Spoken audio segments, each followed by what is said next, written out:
他已经30多岁，却还是一事无成。为了逃避生活里的挫败，他故意装傻走进了一家精神病院，打算做一个彻底的疯子。可刚入院的第一天，就有一个怪老头突然过来，问他自己伸出了几根手指。帕奇虽然被吓了一跳，但还是回答了老人的问题。Four. Another idiot. 护工告诉帕奇，老人曾经是一名天才设计师，但因为自己的创意逐渐枯竭，便打算来精神病院寻找灵感。可随着日子慢慢过去，他也没有在设计上有任何的突破，反而将自己逼到了走火入魔的地步，成为了一个彻头彻尾的疯子。帕奇知道这是自己离成功人士最近的一步，或许在这里才能找一个活下去的意义，便趁着深夜来到了老人的房间。可此时的老人却对他爱答不理，只埋头于眼前密密麻麻的数学公式。细心的帕奇看到了他漏水的杯子，便拿起胶带帮他缝补了一下。也正是这个不经意间的举动，深深打动了老人。他举起了帕克的4根手指，再一次问了他白天的那个问题，并且一次次地引导帕奇，在直面问题的时候，不要只去专注问题本身，而是要沿着问题往更长远的方向去看，这样才能寻找到真正想要的答案。而帕奇也在这一次次的引导中，看到了一个和事实不一样的答案。Eight. Yes. 8's a good answer. See what no one else sees. See what everyone else chooses not to see. Out of fear, conformity, laziness. See the whole world anew each day.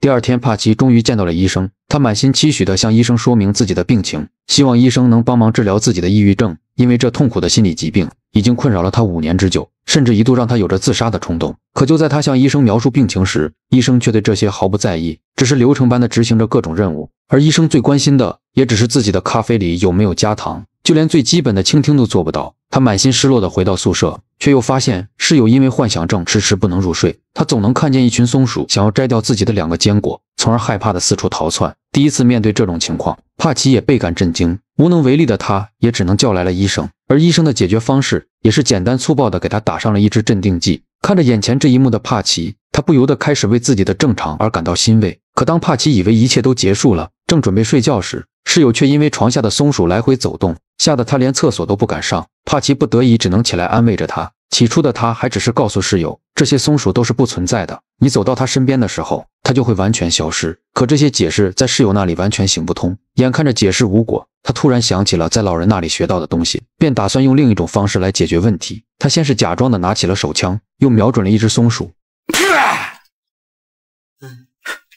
There's one! It's into the bed! Bang! Now, we're across the sprinkler! By the door! By the door! By the door! By the door! Coming out of the bathroom over here! Bathroom! Bathroom! Bathroom! Bathroom! Bathroom! Eat left for me!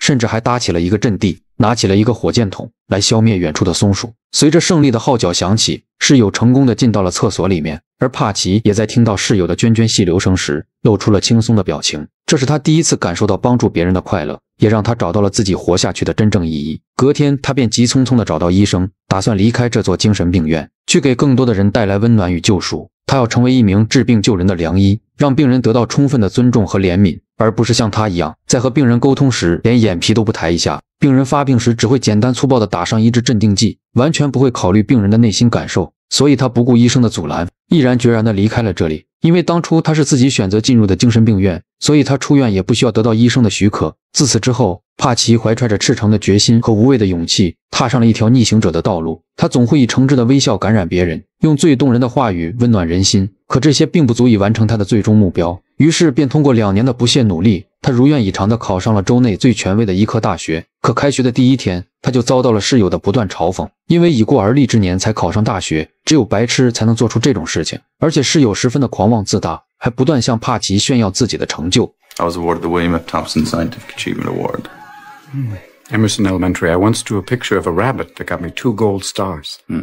面对室友的冷嘲热讽，帕奇并没有和他一般见识，因为他早就知道自己在做出这个选择时，就一定会面临着诸多磨难。而在开学典礼上，校长义正言辞地告诉新生，作为一个医生，首先就要摒弃个人情感，因为人性不值得信任。你们手上握着至高无上的权力，只有严肃才能让病人感受到你们的权威。而这一理念又恰好和帕奇相悖，因为在他的心里，医生不只是会诊断、开药、医身，还一定要懂得医心，即使患者已经无法治愈，也要让患者了却遗憾，接受释怀，面带笑意地走完余生。所以他并没有认真的听课，反而把目光聚焦在身后的美女身上。下课之后，帕奇立马找到安娜搭讪，屁颠屁颠地跟在她的身旁，向她讲述了和校长不一样的医者理念。可安娜却丝毫没有搭理他的想法，但又看着帕奇喋喋不休的样子，无奈也只能开口拒绝。Please, pass the word. I'm not here to date. I am not here to flirt. I'm here to study.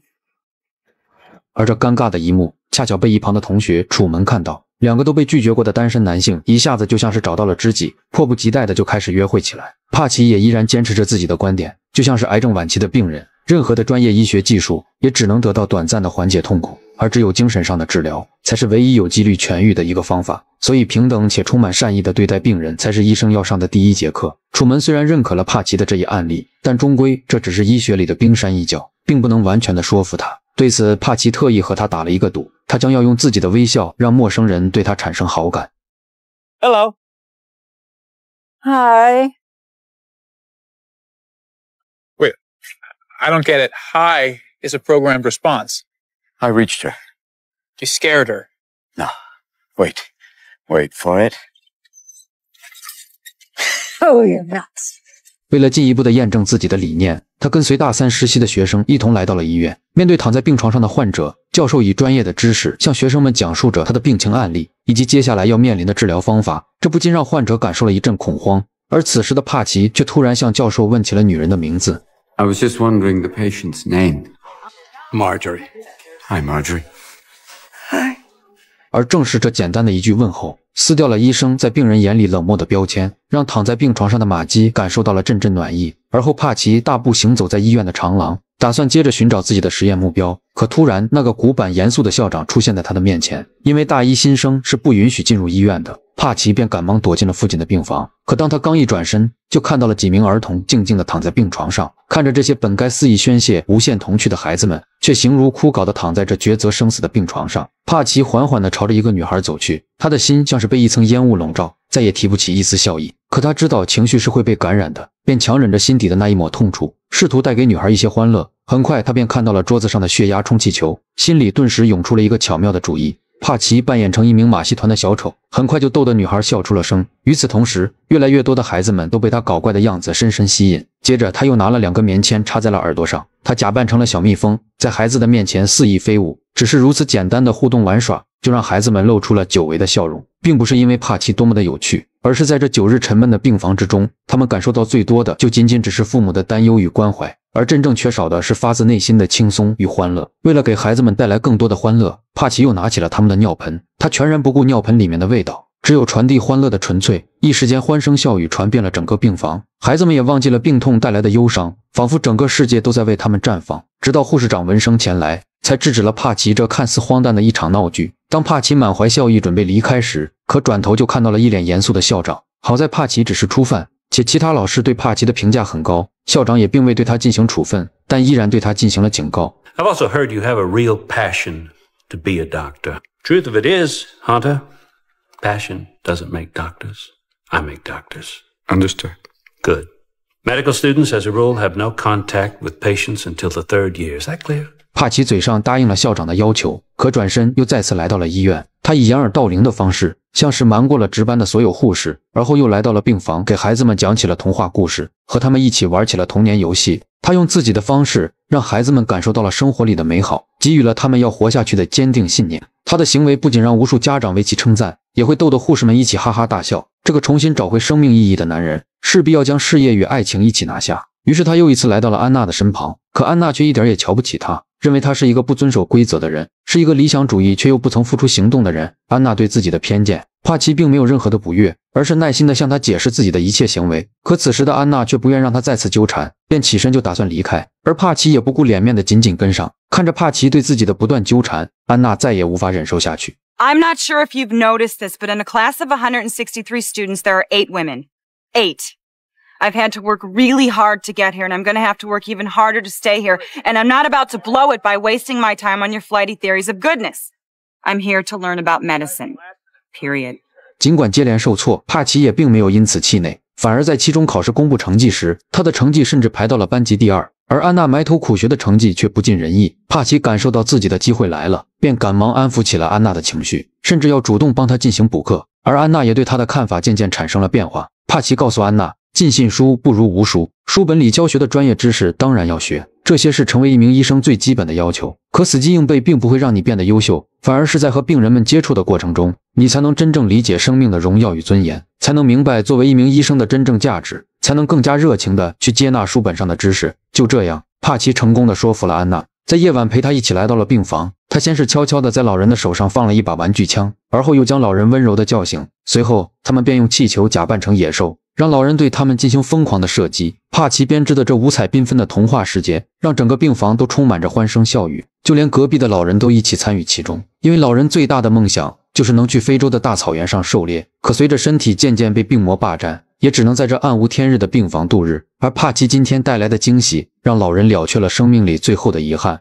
虽然大家都知道这并不是真的，可这种被重视的感觉才是他们最需要的感受。随后帕奇又问起了隔壁病床的老人，想知道他是否有什么愿望需要实现，而老人却说他从小就喜欢吃妈妈做的意大利面，每次看到面条都会非常的兴奋，而最大的愿望就是能在一个全是面条的浴缸里洗澡。看着老人满心期许的眼神，安娜也被眼前的这一幕深深感动。在回家的路上，安娜也破天荒地夸赞起了帕奇，认为他所做的事情都有着巨大的意义。听着安娜的赞誉，帕奇感觉时机已成，便忍不住地开始表白起来。 I have a crush on you. Ha! Can't believe I just blurted that out.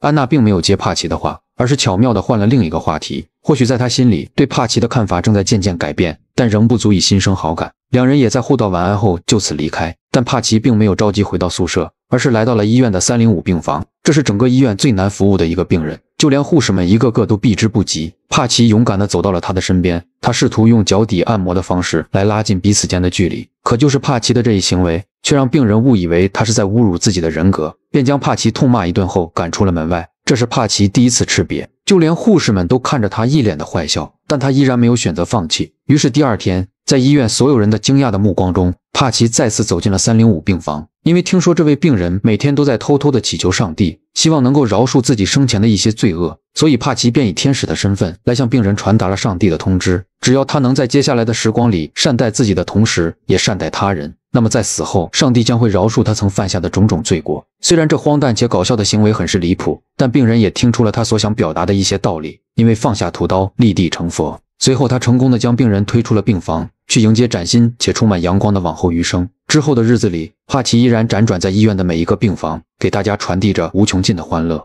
他的花样总是很多，就像是真的天使一样，来缓解着人间疾苦，治愈着每个生命的内心。可这一天他在病床上玩耍时，正在查房的校长却突然出现。 Do you want to tell me what it is you think you're doing? 面对校长的质问，帕奇也只能牵强地解释着自己的行为。 A few laughs, sir. And the American Journal of Medicine has found that laughter increases secretion of catecholamines and endorphins, which in turn increases oxygenation of the blood, relaxes the arteries, speeds up the heart, decreases blood pressure, which has a positive effect on all cardiovascular and respiratory ailments, as well as overall increasing the immune system response. 显然他的这一说法并没有说服校长。校长告诉帕奇，如果想做小丑，那就去马戏团，而医院是治病救人的地方，你需要的是专业的知识以及了解足够多的医学案例，并不是在医院里逗人开心。并且校长还对他的成绩产生了质疑，因为从同学的口中得知，他从来没有用课余的时间去学过知识。帕奇非常清楚，这一定是自己的室友从中作梗，便直接的找他当面对质。面对帕奇的质问，室友也直接摊牌，自己每天埋头苦读才能学习到一点点的知识，而你每天不是在扮演小丑，就是在追女孩的路上。即便如此，考试成绩还能名列前茅，那除了作弊，我实在想不出其他理由。看到室友的嫉妒，帕奇也不愿与他多说。You know, I forget how young you are, Mitch. That you think that you have to be a prick to get things done, and that you actually think that that's a new idea. 随后，帕奇找到了楚门，向他控诉了校长的循规蹈矩和不懂变通。可楚门始终赞成校长的观点，因为医院的人们都在面临着无尽苦难，他们要学着接受死亡，学着接受一些无法改变的事实。We're all dying, Truman. Our job is to increase health. You know what that means? That means improving the quality of life, not just delaying death. 虽然楚门和帕奇的观点不同，但他依然提醒帕奇，这段时间可能需要先低调一些。可接下来，帕奇就做了件让人意想不到的事情。由于学校引入了一批妇产科的专家，需要给他们安排一场盛大的欢迎仪式，而校长也为了给帕奇一个戴罪立功的机会，将这一个重大的任务交给了帕奇。当第二天校长带领专家们有说有笑地前往会场时，却被眼前的一幕彻底惊呆。Welcome, cold-handed ones. 而校长则被气得咬牙切齿。不出意外，帕奇被叫到了校长的办公室，可他刚一进门，校长就告诉他可以走了，正打算转身离开，校长却说让他彻底离开学校。帕奇满脸不解，他觉得自己的错误不至于此，可不料校长却说 Want is for us to get down there on the same level as our patients, to destroy objectivity, all to uphold some idealistic buddy system that will allow you to work through your own feelings of inadequacy. What you have done here today is inexcusable. You have made a complete mockery out of our distinguished guests, and if you think for 1 minute that I will further tolerate your blatant disregard of the bylaws of this... What are you smiling at? Is this all a big joke to you? Get out of here! 帕奇为了能保证自己顺利毕业，无奈找到了医院的院长，而院长的另一个身份也是学校的董事。他早就听说了帕奇在医院的种种事迹，让一群孩子获得了该有的童年，让满含遗憾的老人充满希望，甚至连最令人头疼的305病房也被他轻松地搞定。这种行为让他倍感欣慰，可又考虑到校长的权威，他也只能尽力将事情压下去，并且希望帕奇没有特殊情况不能再进医院，也要离校长远点，避免被他再次抓到把柄。但特殊情况马上就来，医院305病房的病人生命几近垂危，他希望能听到帕奇为他朗诵圣经诗集，以此来洗礼他人生中的最后时刻。可就是如此简单的一个要求，此时的帕奇却怎么都张不开口，因为他始终无法接受一个鲜活的生命在自己面前骤然凋零的事实。可当他怀揣着悲伤的情绪从病房走出后，却又看到了另一场医学事故，因为对方的女儿遭遇车祸，急需医院安排医生进行治疗，接待人员却一直要求母亲填写表格，可此时他的女儿早已奄奄一息，根本等不及那繁琐的审批流程。而眼前的这一幕让帕奇的心里感到一阵无奈，随后他便来到酒馆和楚门进行吐槽。他觉得医院里的流程不该如此死板，治病救人才是第一重任。而听到这里的服务员也开始附和，自己当初要割一个阑尾，但因为手续不齐，医院却直接让他回家，完全不顾他的阑尾有多疼痛。而一旁的顾客听到后也开始纷纷吐槽，有的只是扭伤了脚踝，却花费了高达$500的费用，而有的则是在医院做了全身检查，最后却发现只是普通感冒。这些荒诞的医学案例让帕奇的心里渐渐地冒出了一个想法，那就是创办一所独一无二的且充满幸福与尊重的医院。那里没有繁琐的工作流程，医生与病人都可以平等的相处，幽默和欢乐是他们的第二治疗方案，学习是他们的最高目标，而自由爱则是他们的最终目的。随后他热情地邀请安娜，希望她能和自己一起搭建起这个理想中的医院，可安娜却拒绝了他。她不是不愿和帕奇一起去创造奇迹，而是不敢，因为她20年来拼尽全力的努力，只是为了能在这里顺利的毕业，获得一个医师的职业证书，从而改变整个家庭的生活品质。现实中的压力已经压得她喘不上气，她更不敢像帕奇一样的打破常规，去寻找生命里的意义。她只想努力的、正常的活着，更何况那所需要的资金也并不是他们所能负担得起的。而很快也到了大3的实习阶段，帕奇也终于名正言顺地踏入了医院。带他的教授也一致认同他善待病人、打破常规的观点，因为教授年轻时也带着满腔的热血追求过梦想，可年龄的增长与社会的碰撞却渐渐地磨平了他的棱角。 Bed 6 needs blood work. Mrs. O'Bannon needs blood work.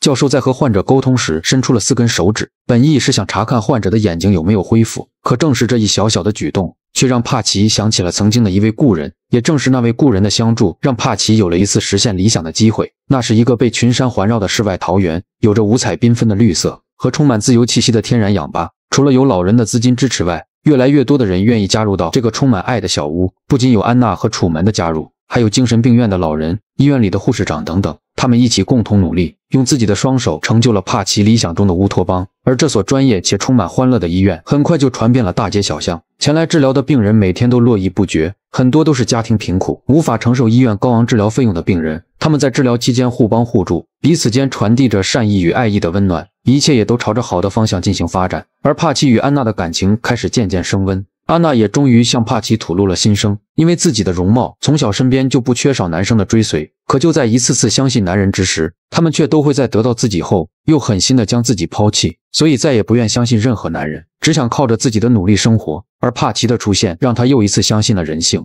要找一个本身就很好的人，而不是找一个只对自己好的人。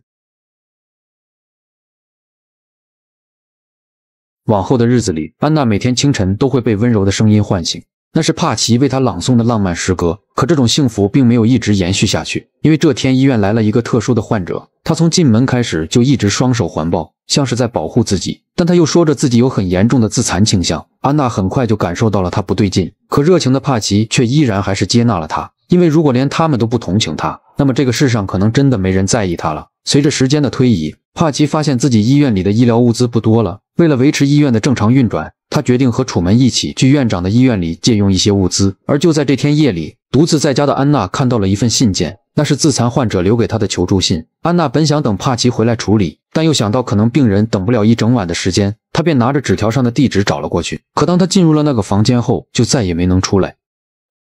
第二天回来的帕奇还在等待安娜起床，可一旁的楚门却说院长找他。起初他还以为是借用物资的事情被发现了，从一进门就开始不停地进行解释。可随后院长却告诉他安娜死亡的消息，这一消息犹如晴天霹雳，让帕奇的内心久久不能平静。而当院长告诉他凶手就是那个自残患者后，他的心里更是涌上了无尽的自责与愧疚。如果当初听从了安娜的提议，如果当初自己没有那么盲目乐观，如果那晚自己没有离开医院，可是没有如果。安娜的葬礼上，帕奇悄悄地躲在树后，他没有勇气和大家一起追悼，因为他知道自己才是令安娜死亡的罪魁祸首。一直到追悼的亲友纷纷离去，帕奇才缓缓地走到了安娜的面前，泪水模糊了他的视线，泪珠打湿了他的衣衫，他只能在回忆的漩涡里痛苦挣扎。I'm sorry. 回到家后，帕奇正式决定要解散医院，因为安娜的死不仅让他失去了最爱，更让他彻底看清了人性的黑暗。尽管楚门在一旁苦苦哀求，但他始终不为所动。You know, Truman, in all of God's creations, only human beings kill their own species.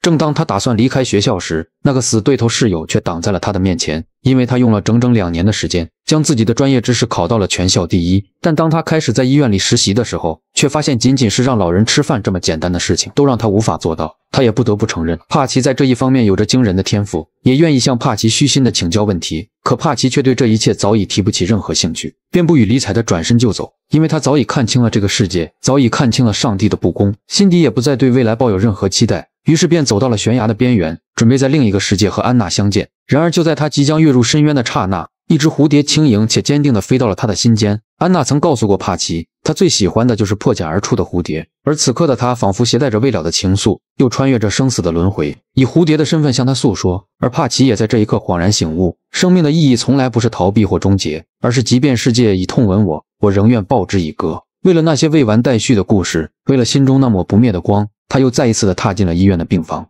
You still want help with Mrs. Kennedy?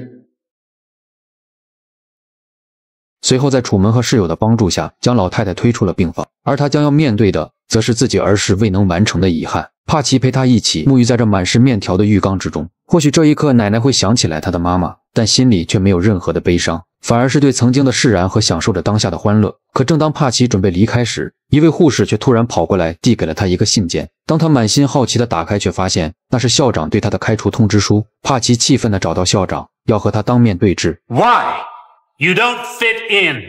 There are standards and codes. You make the patients and everyone else around you uncomfortable. I make you uncomfortable. Well, you can make this into a personal issue if you'd like, but the reality is you are not cut out to be a physician, and it is my responsibility. 眼看和校长之间的沟通无果，帕奇毅然决然地离开，并且还拿走了自己的档案。可就在他查看自己的档案时，却发现自己的各项成绩都非常优异，但唯有校长对自己的点评不容乐观，甚至说他有点过度快乐。帕奇不明白这到底是什么意思，但为了避免自己被开除学籍，他又找到自己的室友，因为室友的父母都是医生，在这个职业里都有着丰厚的人脉资源，甚至为了让他帮忙，还将室友的档案当作礼物送上。虽然他很想看到校长对自己的评价，但他并不是一个善于打破规则的人，又将自己的档案还给了帕奇，而后又给帕奇指了一条明路，那就是去找法官上诉，因为凭借着档案里的优异成绩，一定会得到法官的网开一面。至于校长评价的过度快乐，让他当着法官的面去解释就好。而后帕奇听从了室友的建议，对校长因为个人恩怨就要开除自己的行为进行了上诉。可校长显然就是有备而来，甚至将帕奇无证行医的罪名控诉给了法官。面对这突然的指证，帕奇并没有因此慌乱，反而大方地承认了自己的行为。 Now you ask me if I've been practicing medicine. Well, if this means opening your door to those in need, those in pain, caring for them, listening to them, applying a cold cloth until a fever breaks, If this is practicing medicine, if this is treating a patient, then I am guilty as charged, sir. What if one of your patients had died? What's wrong with death, sir? What are we so mortally afraid of? Why can't we treat death with a certain amount of humanity and dignity and decency and, God forbid, maybe even humor? Death is not the enemy, gentlemen. If we're going to fight a disease, let's fight one of the most terrible diseases of all, indifference. A doctor's mission should be not just to prevent death, but also to improve the quality of life. That's why you treat a disease, you win, you lose. You treat a person, I guarantee you'll win, no matter what the outcome. 随后，帕奇转身向满屋的医学生告诫道：“医生是一个神圣的职业，它能让生命得以延续和再次绽放的权利。你们要认真的学习知识，但不能一味的追求成绩。成绩并不能让你成为一名好的医生。你们要学会和陌生人接触，学会去搭建更多的情感桥梁。因为医生这个职业需要更多的温度。要去向每天都要和病人接触的护士学习，要去向充满人性、时刻奔波在医院病房的教授学习。因为自己的理想追求，他曾经失去过一切，也得到过了一切，所以他更要坚定地走上医生的这条道路，并且向法官郑重地表明了自己的决心。” No matter what your decision today, sir, I will still become the best damn doctor the world has ever seen. Now, you have the ability to prevent me from graduating. You can keep me from getting the title and the white coat. But you can't control my spirit, gentlemen. You can't keep me from learning. You can't keep me from studying. 帕奇掷地有声的演讲内容让所有法官都陷入了沉思。这已不再是要开除帕奇的一场申诉，而是制度与人性之间的较量，是热情与冷漠之间的对比，是墨守成规与勇于创新之间的碰撞。而恰好此时，楚门带着医院里的孩子来到了这里，他们一起戴上了那个红色的橡胶鼻头。帕奇曾用这个方式将孩子们的生命力重新唤醒，而孩子们此刻要用这个方式来作为帕奇坚强的后盾。或许这就是一份爱的传递。最终，法官对于帕奇的申诉也给出了结果。虽然他曾做过违规的事情，但好在并没有造成什么影响。其次是帕奇在学习上的优异成绩和在医学上对待病人那份热情，是所有人有目共睹的事实。并且对于现有的医疗制度体系，帕奇还提出了更具有创新意义的方案，所以帕奇成功胜诉。